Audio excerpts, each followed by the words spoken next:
sofá, né? Estamos aqui na Web Rádio JSV, no nosso programa Radar do Movimento.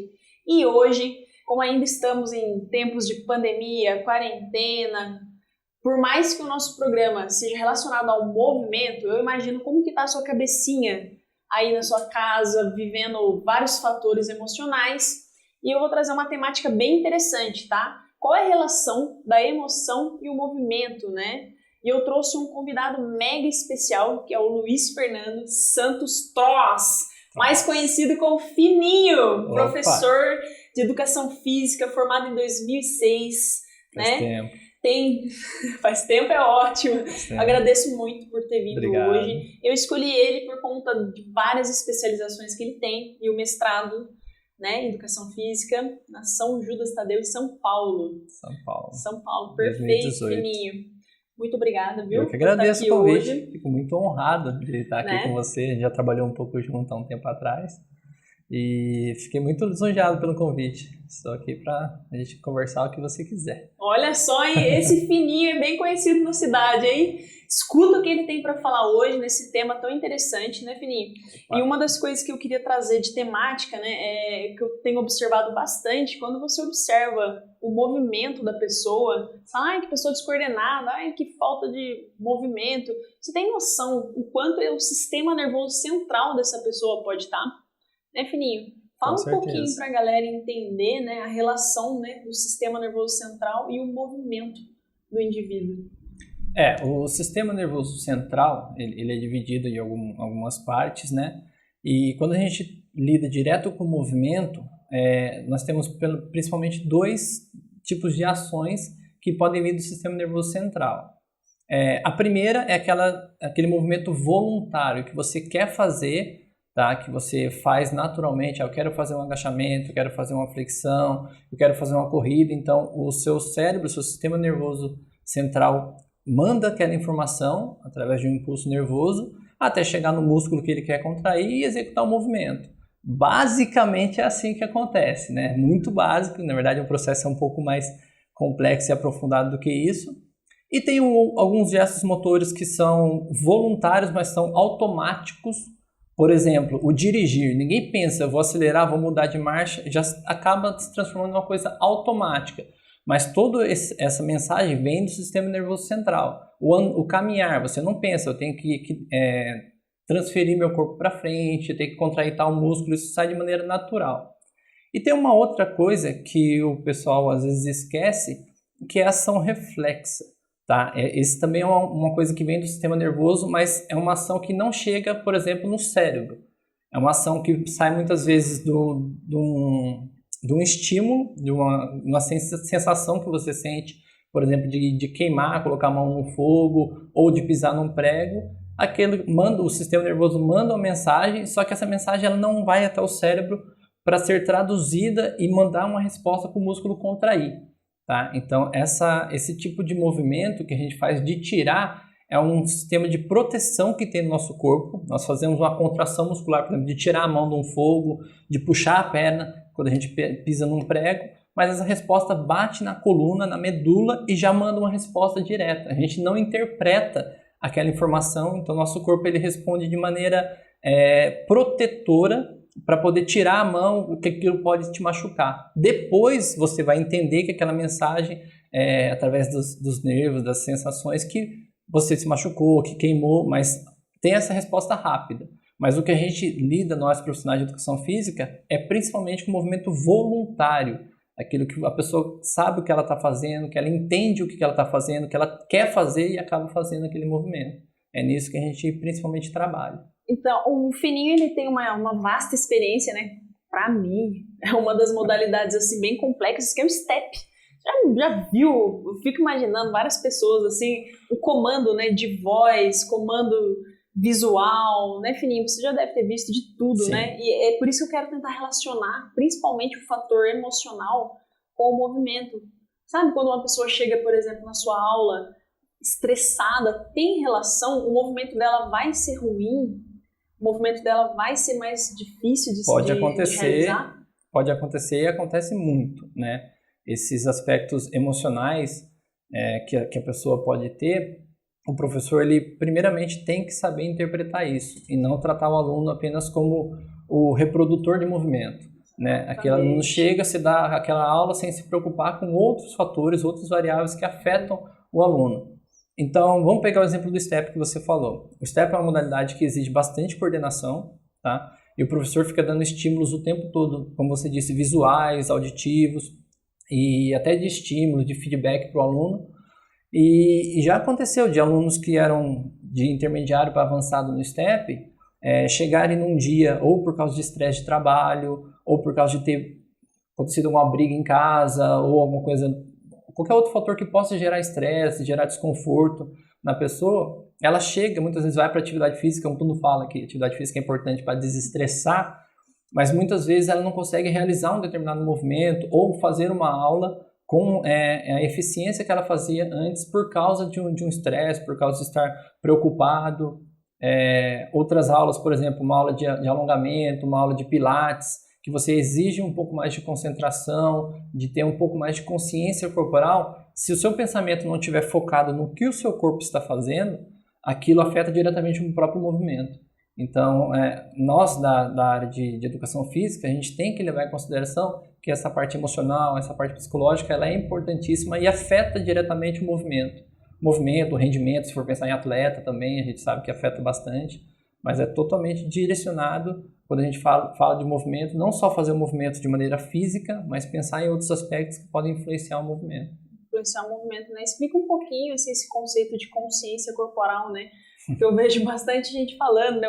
Tem que ter consciência corporal, consciência corporal. Da onde vem essa consciência corporal, né, Fininho? A consciência, tem muita gente que brinca em área de academia, aquela pessoa não tem coordenação, não tem consciência corporal. A consciência corporal é o entendimento de como o seu corpo está no espaço e como que ele está executando algum movimento, alguma isometria, alguma velocidade de movimento. E isso depende muito de qual que é o histórico da pessoa na atividade física. Por exemplo, eu já fiz algumas atividades que você sabe, mas vamos pegar uma atividade que exige bastante coordenação, por exemplo, skate. Skate exige coordenação, equilíbrio, algumas valências físicas, mas eu, na primeira vez que eu for fazer, eu vou ter dificuldade, porque eu não tenho aquela experiência. O meu sistema nervoso, meu sistema muscular, não entende fazer aquelas manobras, por exemplo, como uma coisa fácil para mim. Então, isso demanda treino. Quando a gente fala que um aluno não consegue fazer uma aula de step de primeira, como você deu exemplo, é porque ele não tem consciência do que é aquilo. O corpo dele não entendeu qual que é a velocidade que ele tem que fazer tal movimento, qual que é a distância de um passo, como executa um passo. Mas como tudo na vida a gente aprende, na prática de atividade física é a mesma coisa. Então, a consciência corporal nada mais é do que você ter a gama de exercícios, de vivências em tal modalidade ou tal exercício, para o seu corpo entender aquilo, como que funciona, e depois executar com eficiência. Andar de bicicleta. Ninguém subiu numa bicicleta e saiu andando de primeira, sem ninguém falar nada, sem entender como que funciona e sem cair. Né? Então, assim, a gente aprende o gesto motor com o tempo, com o treino, e assim a gente vai melhorando. Postura, menos desgaste físico com aquela atividade. Então, isso é a consciência. A gente adquire fazendo o maior número de exercícios possíveis, experimentando várias modalidades. Experimentando várias modalidades, isso é muito importante. Aí vai se tornando mais fácil aprender outras modalidades novas. Mas isso é vivenciando outras modalidades. Não, isso é perfeito, né, Fininho? Fininho também, ele é professor acadêmico, né? Da Universidade Anhanguera, aqui de Taubaté. É interessante até falar, porque eu imagino os novos adultos, né, que estão por vir.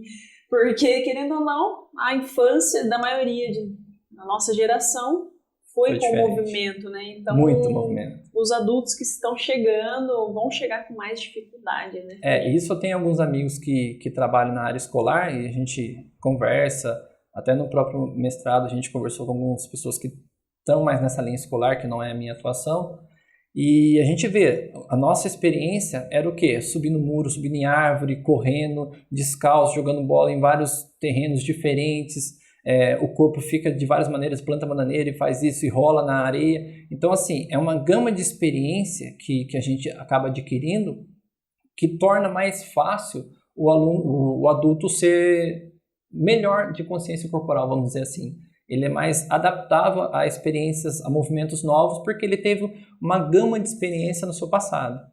Quando a gente pensa no adulto agora que está para chegar, ou que já vem chegando, porque essa era tecnológica já começou há uns tempinho atrás, a gente pensa naquela criança que passou a vida inteira ou dentro de casa jogando videogame, no computador, no celular, no tablet, e se afastando da rua, e talvez mora num prédio, tem lá o parquinho, mas nunca brincou lá. Então, assim, acaba perdendo muito dessa experiência, dessa riqueza de movimentos que nós experimentamos, que essas crianças não vão experimentar. Então, acaba chegando nas aulas de educação física de ensino médio sem saber usar, por exemplo, as duas pernas, sem saber fazer uma estrelinha para os dois lados, sem saber arremessar com as duas mãos, sem ter equilíbrio com uma perna ou só tem com outra.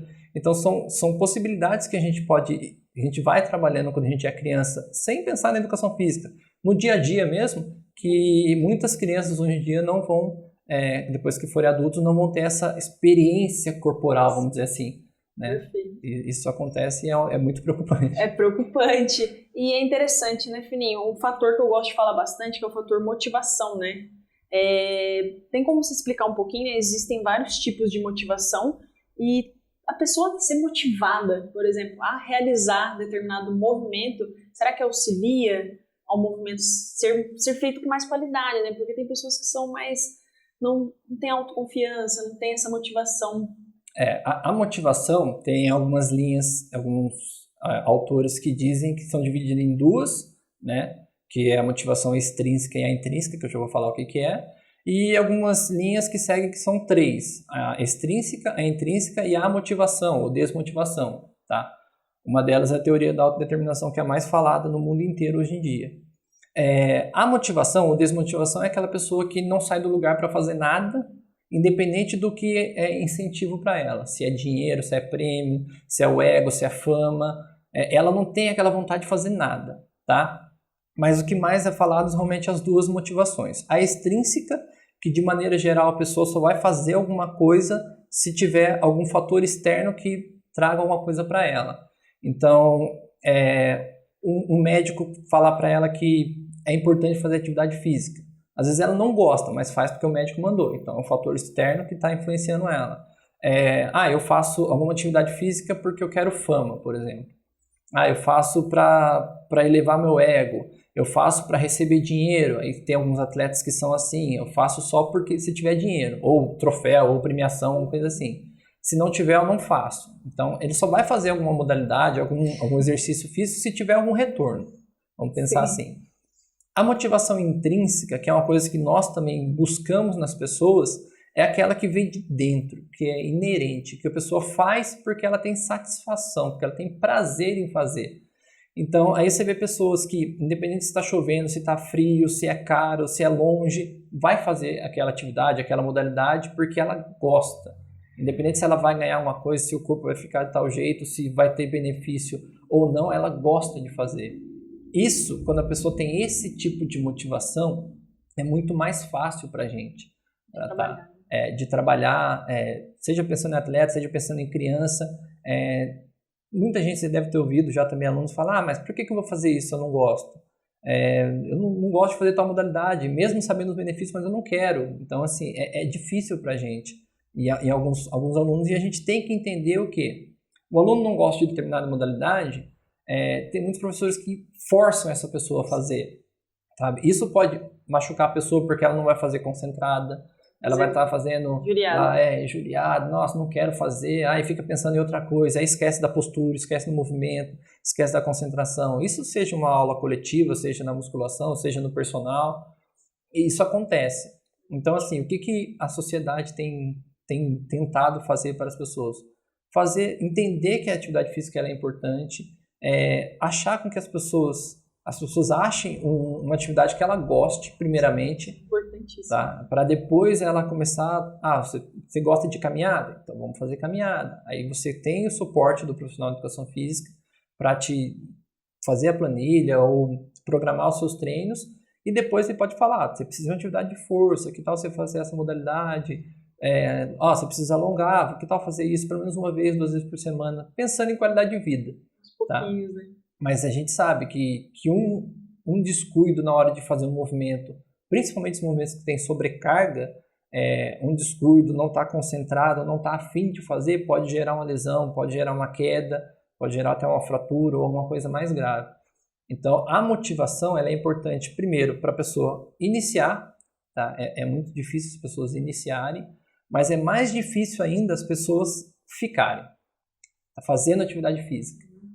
O número de pessoas que ou param de fazer atividade física nos primeiros 6 meses ou depois de um tempo é muito grande, chega a 50%, de acordo com algumas pesquisas. Então, a pessoa começa, em 6 meses ela sai da atividade física, ela desiste. Tá? E muitos não voltam a fazer outra atividade. Muitos mudam, vão fazer outra coisa, mas a maioria para. Tá? E aí está o segredo do profissional, de entender o que a pessoa quer, de saber o que motiva ela a fazer aquilo, se é o professor, se é a academia, se é o preço, se é a própria modalidade. São os amigos ali, São os amigos, é parente. Tem gente que só vai fazer numa academia porque ela tem uma amiga fazendo lá, por exemplo.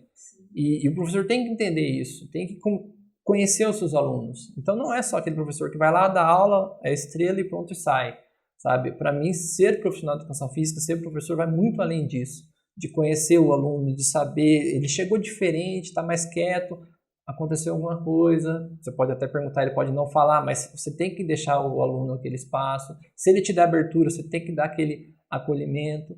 Então a motivação está muito nisso, tá? Voltado no que eu falei de motivação extrínseca e intrínseca. E isso afeta diretamente os movimentos. Um atleta, a gente sabe que muitos atletas perdem jogo ou uma partida antes de começar. Principalmente as modalidades individuais, né? Para quem já praticou alguma coisa de individual na vida, muitas vezes você olha o outro atleta, a motivação dele está tão em cima, você olha às vezes no olho da pessoa que ela ganhou o jogo. Ali você olhou e falou, perdi. Entendeu? Isso acontece. E tem muitos casos aí no Brasil de atletas e equipes que perderam justamente pela parte motivacional. Nossa, perfeito, hein, Fininho? O nosso tempo está curto, o nosso programa está enxugado, né? Já está chegando aquela hora de dar aquele tchauzinho, né? Nosso programa, agradeço muito por você disponibilizar seu tempo, estar aqui hoje conversando com a gente. E em breve tem retorno, hein? Fininho falando aí de várias modalidades que eu tenho certeza que você quer ouvir, né? A geração está mudando, o fitness está mudando, muito. Mas, na minha opinião, tem modalidades que não vão deixar de existir. Né, Fininho? Agora eu passo para você as palavras, deixar o seu contato, seus agradecimentos, tá? Fica à vontade e, mais uma vez, muito obrigada. Obrigada. Não, muito obrigado pelo convite, realmente fiquei lisonjeado por essa experiência. Agradeço de coração. Espero voltar mais vezes para tratar sobre outros assuntos que a gente vem conversando nos bastidores, né? Um pouquinho de experiência que a gente tem aí no mercado. E no mais, pessoal, estou à disposição nas redes sociais aí, se alguém tiver alguma dúvida, Facebook, Instagram, procura lá Fininho, Professor Fininho, que vocês acham, que é o jeito que o pessoal me conhece aí na área. E estou aberto aí para vocês, o que vocês precisarem, tirar as dúvidas. Mais uma vez, Mel, obrigado. Todos, beijo no coração de todos. Muito obrigada! Radar do Movimento, levando o movimento na sua casa, na Web Rádio JSV.